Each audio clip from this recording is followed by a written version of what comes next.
আমার YouTube channel স্ট্রাগলারদের। আর আপনাদের সঙ্গে শেয়ার করার আগে একটা সুনির্বন আবেদন থাকবে, যেটা বরাবরই করি আমি। প্লিজ সাবস্ক্রাইব, লাইক, শেয়ার আমার ইউটিউব চ্যানেলটা করে দেবেন। তাহলে এরকম অনেক নোটিফিকেশন, অনেক অজানা তথ্য আপনারা জানতে পারবেন সবার আগে। আশা করি সকলে ভালো আছেন। আমি সবসময় আপনাদের ভালো এবং সুস্থতা কামনা করি। আজকে একটা কথা আপনাদের সঙ্গে শেয়ার করব, সেটা হচ্ছে যে আমরা এটিএমে যাই টাকা তুলতে, রাত বিরাতে সব জায়গাতে, তবে খুব সাবধান।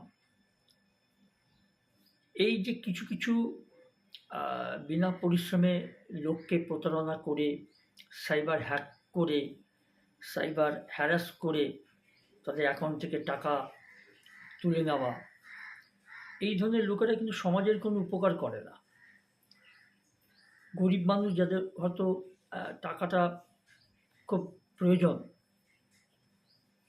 সেই টাকা পর্যন্ত তারা তুলে নিতে পারে, তুলে নিচ্ছেও। তো এই ধরনের মানুষ সমাজের কোনো উপকার করে না, আর এরা ধ্বংস সেইভাবেই হয়। অপরেরকে প্রতারণা করে এই ধরনের চিটিংবাজি করে যারা, তারা সুস্থভাবে কখনো বাঁচতে পারে না।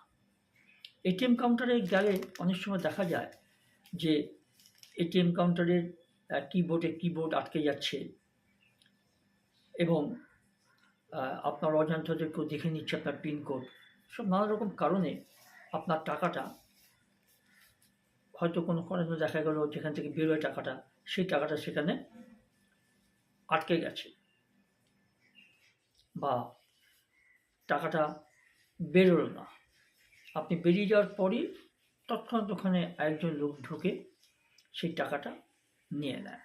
তাই বলছি, এই ব্যাপারে একটু সাবধান করে দিই যে এটিএম থেকে একটু সাবধানতা অবলম্বন করবেন যখন এটিএম কাউন্টারে টাকা তুলতে যাবেন। দেখুন, কদিন আগে দক্ষিণ শহরতলির একটা রাষ্ট্রায়ত্ত ব্যাংকের এটিএম থেকে টাকা তুলতে গিয়ে প্রতারকদের খপ্পরে পড়েছিলেন এক ব্যক্তি। এটা অরহর হচ্ছে, নতুন কিছু নয়। আর ওই এটিএমে নিরাপত্তারক্ষী তো ছিলই না, সম্ভবত সেই সুযোগে সেই এটিএম কাউন্টারে কিবোর্ডে কিছু জালিয়াতি করা হয়েছিল। তাতে তিনি টাকা বের করতে পারেননি, যে টাকা তুলতে গিয়েছিলেন। তারপর বাধ্য হয়ে যখন ওই এটিএমে থাকা একটি নোটিশ বোর্ড থেকে একটি কাস্টমার কেয়ার নম্বর পান এবং সেখানে ফোন করে ফোনের ও প্রান্তের ব্যক্তির কথা মতো কাজ করতে গিয়ে সব মিলিয়ে লাখ টাকার বেশি তিনি খুইয়েছেন তার অ্যাকাউন্ট থেকে। এটা হচ্ছে, এগুলো আমাদের দেশেই সম্ভব হয় এগুলো। এর কিন্তু কোনো প্রিকশন সরকার থেকে না হয় না। প্রত্যেকটা এটিএম কাউন্টারে, অন্তত রাষ্ট্রায়ত্ত ব্যাংকের কথাই বলি, তাদের অন্তত একজন করে সিকিউরিটি গার্ড রাখা উচিত, সশস্ত্র। এবং এবার দেখুন, এই যে 1 লাখ টাকা বা তারও বেশি যারা খোয়ান, প্রায় এরকম ঘটনা ঘটছে উত্তরবঙ্গ, দক্ষিণবঙ্গ, সারা ভারতের বিভিন্ন রাজ্যে, বিভিন্ন এলাকাতে। কীভাবে সতর্ক থাকবেন? এটিএমে ঢোকার সময় দেখে নিন যে সেটা খুব ফাঁকা বা অন্ধকারচ্ছন্ন জায়গা কিনা। তেমন এটিএম হলে আপনি সেই এটিএমে ঢুকবেন না, সেই এটিএমটা এড়িয়ে যান। এখন অনেক সরকারি বেসরকারি ব্যাংকের এটিএমেই দেখবেন নিরাপত্তারক্ষী থাকে না। তবে চেষ্টা করুন যে এটিএমে রক্ষী আছে সেই রকম এটিএমে গিয়ে টাকা তুলতে। যদি তেমন এটিএম কাউন্টার না পান,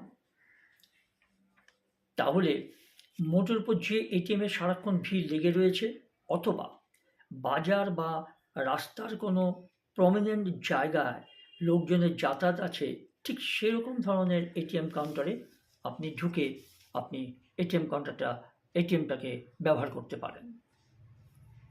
এবং টাকা তোলার আগে দেখে নিন যে এটিএম কাউন্টারে অন্য কেউ আছে কি না। বা অন্য কেউ এটিএমে এমন জায়গায় যদি থাকে সেখান থেকে আপনার ট্রানজ্যাকশন দেখা যাচ্ছে, তাহলে তাকে সেখান থেকে সরে যেতে বলুন।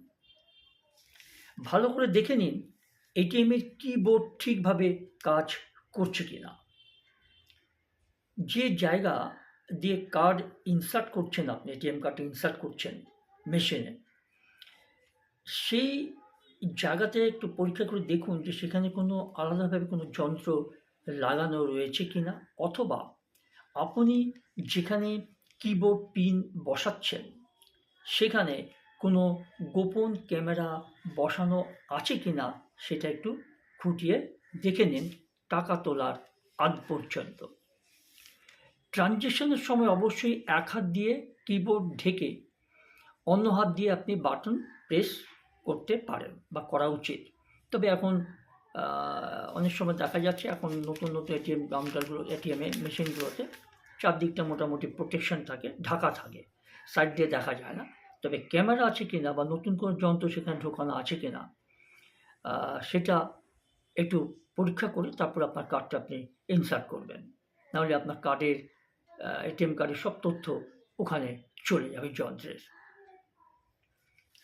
আর যে একটু আগে বললাম, এইসব জালিয়াতরা সমাজে বা দেশের কোনো উপকার করতে পারে না, কিন্তু লোকের ক্ষতি করার জন্য বা সমাজের ক্ষতি করার জন্য তারা এই ধরনের পদ্ধতিগুলো আবিষ্কার করতে পারে।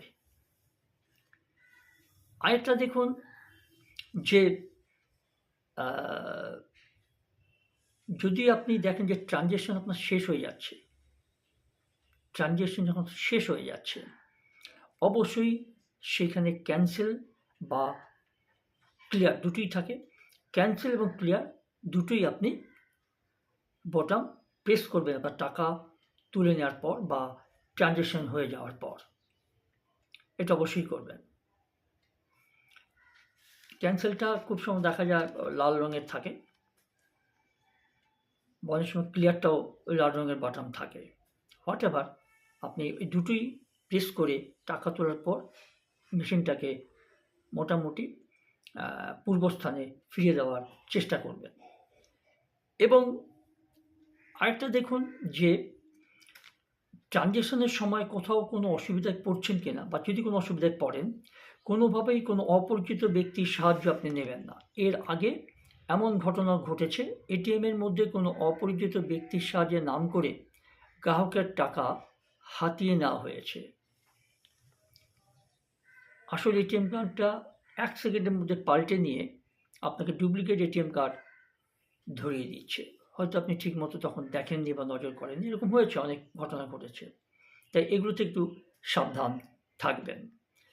যদি কোনো আপনার অসুবিধা হচ্ছে এটিএমে, যে ব্যাংকের এটিএমে আপনি ঢুকেছেন সেই ব্যাংকের নিকটবর্তী শাখায় গিয়ে যোগাযোগ করুন, অথবা যত দ্রুত সম্ভব তাদের অফিসিয়াল কাস্টমার কেয়ারে কথা বলুন। রক্ষীবিহীন এটিএমে অনেক সময় আসল কাস্টমার কেয়ারের নম্বরের জায়গায় প্রতারকরা তার ভুয়ো একটি নাম্বার দিয়ে রাখে, এবং সব সময় দেখবে ব্যাংকের অফিসিয়াল ওয়েবসাইট বা ঠিক নিকটবর্তী ব্যাংকে যোগাযোগ করাটা ভালো। অফিসিয়াল সঠিক কাস্টমার কেয়ার নাম্বারের উপরে প্রতারকরা তাদের সুবিধা মতো নিজেদের একটা কাস্টমার কেয়ার নাম্বার সাটিয়ে দেয়। দেখার কেউ নেই তো, দেখার কেউ নেই, এবং কোনো নিরাপত্তা রক্ষীও থাকে না, যার ফলে এরকম প্রতারণা হচ্ছে। সবচেয়ে বেটার যে নিকটবর্তী কোনো ব্যাংকে গিয়ে আপনি যোগাযোগ করুন। আর যদি সেটা অফ আওয়ার্সে হয়, ঠিক পরের দিন কখন এই ঘটনাটা ঘটেছে সেই টাইমটা রেখে আপনি পরের দিন অফিস আওয়ারে গিয়ে সেই ব্যাংকের এটিএমের সেই ব্যাংকে গিয়ে আপনি আপনার অভিযোগটা লঞ্চ করুন। এবার ফাঁদে পড়লে লাস্ট যেটা 1930 আপনি ফোন করে বা যোগাযোগ করে নিকটবর্তী থানায় আপনি আপনার অভিযোগটা জানাতে পারেন। এইভাবে মোটামুটি সাবধানতা অবলম্বন করতে হবে যতটুকু সম্ভব পাওয়া যায়। তারপর তো আমাদের ভাগ্যের উপর নির্ভর করে যে সেই টাকাটা উদ্ধার হবে কিনা বা সেটা পাবো কিনা বা যে করে জালিয়াতি সে ধরা পড়লো কিনা। এই হচ্ছে আমাদের সমাজ ব্যবস্থা। এটিএম কাউন্টার যেখানে দেখবেন নির্জন জায়গা, ফাঁকা জায়গা, সেই কাউন্টারটা আপনি অ্যাভয়েড করার চেষ্টা করবেন। আর ন্যায়প্রতিপক্ষ যদি নাও থাকে, যদি দেখেন সেটাতে মোটামুটি ভিড় আছে, লোকজন আছে, বাজারের মধ্যে সর্বদা লোক যাতায়াত করছে, সেই সব কাউন্টারে আপনি যাওয়ার চেষ্টা করুন। অধিকাংশ রাষ্ট্রায়ত্ত ব্যাঙ্কগুলোতে দেখছি, প্রাইভেট ব্যাঙ্কেও তো আছে, প্রাইভেট ব্যাঙ্কেও এখন মোটামুটি রক্ষী রাখে, অনেক সময় দেখা যায় রক্ষী থাকে না। তো রাষ্ট্রায়ত্ত ব্যাঙ্কগুলো ইচ্ছা করে একটা রক্ষী রাখতে পারে।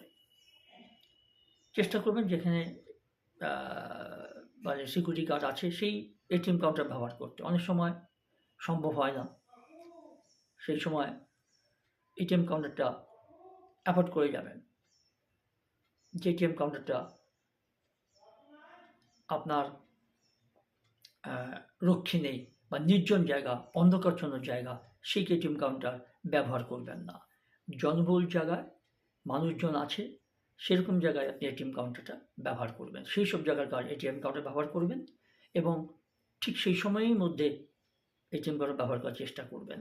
গভীর রাতে বা খুব ভোরে না যাওয়াই ভালো। আজ এই পর্যন্ত। ভালো থাকবেন, সুস্থ থাকবেন।